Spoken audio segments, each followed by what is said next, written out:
He's really got his checkbook out, hasn't he? He has. I mean, he's gone further than any of us thought he would.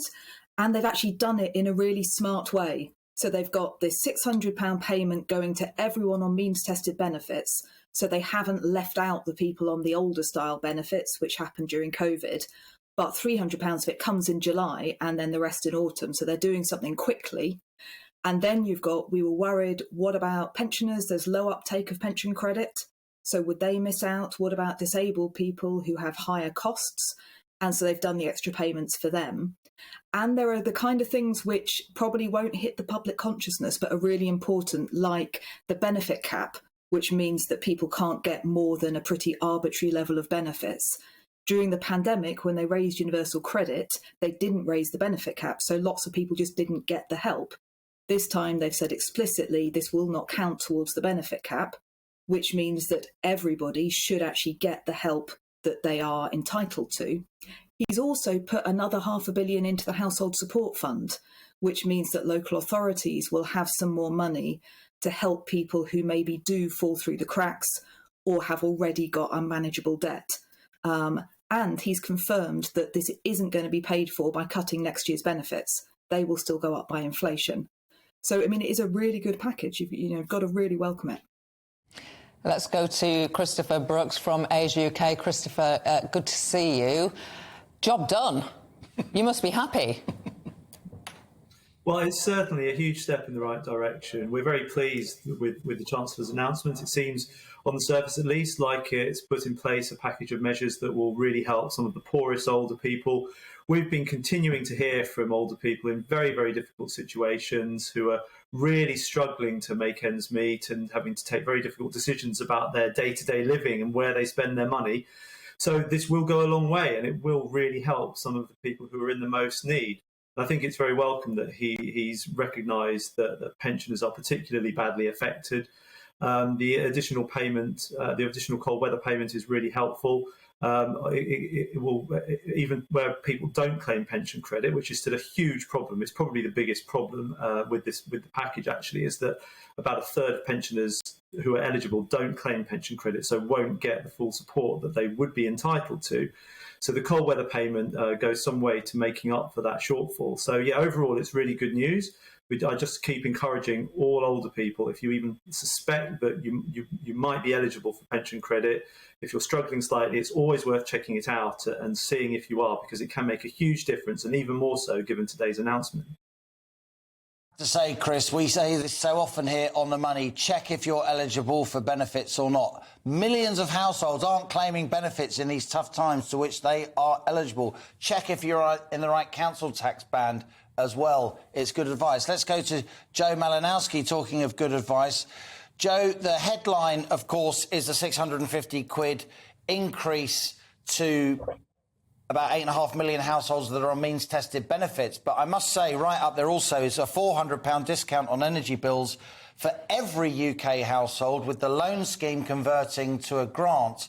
It sounds like a lot of cash, and it is, but when you consider that we're about to get a £700-800 increase in that off-gem energy price cap, it's more than gobbled up, isn't it, by the increase in our fuel bills? Yeah, no, that is absolutely correct. I mean, I think the one way of putting the 15 billion into context is to see what the extra cost of energy for consumers as a group has been. So if we look at what normal conditions were, say, roll back to October 2020, when the energy price cap was just over £1,000, I mean, half the market would have been on that, half would have been on much cheaper tariffs. But let's say that was a good benchmark. The consumers were paying, in aggregate, £28 billion for their energy. If you roll that to 2,800 this October, which is the current prediction, that jumps to 76 billion. The difference is a 48 billion pound annual increase. So if you look at the 15 billion that's just been announced, and that's all cash, it's not kind of, we'll give you a bit here and take it back somewhere else. It's actually all cash. That basically chips away at about a third of the annual increase in energy bills. Now, of course, that's not the only thing that consumers get. Obviously, they've been getting, wage increases over time as well, and there's been, a pickup a significant pickup in household savings during the lockdowns. But so that kind of puts some kind of context on it.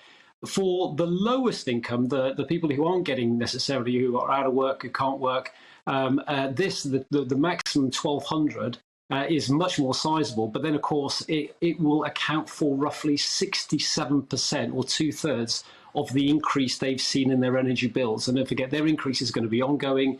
The 1,200 is a one-off at this stage. So it makes a dent. It makes quite a significant dent, but it doesn't, by no means covers it all. Louise, let's bring you in. So the vulnerable are getting the most, but actually everyone's getting something. And I don't know if this is me thinking politically, but I was thinking, why are people in the higher tax brackets? Basically, why are rich people going to get that 400 quid? Because we're all paying for that, aren't we? Is that did that strike you? Yeah, I mean, there are clearly people that don't need the £400. So Yeah. how do you sift that? I mean, do you look at council tax brackets like we've done before?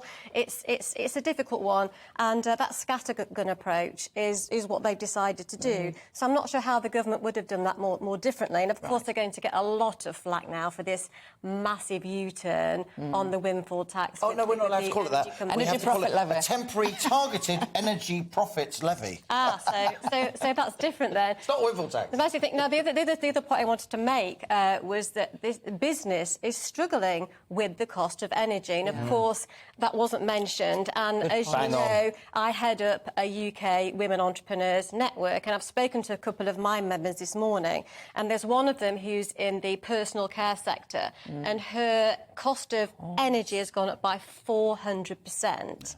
And she's had to give her staff a pay rise because they're struggling, and she felt she needed to do that. She needs to keep her team. She cares about her team. So her message to me was, how is business going to be helped? Because, of course, the knock-on effect is going to be in the prices that she has to charge for her business, and then what we have to pay. So it goes. Yes. So it goes round. So those are the issues. Really good point. Welcome to the GB News YouTube channel. You can watch us live 24 hours a day, catch up on your favourite shows, and join in the conversation in the comments below. Don't forget to subscribe and you'll never miss any of our exclusive content.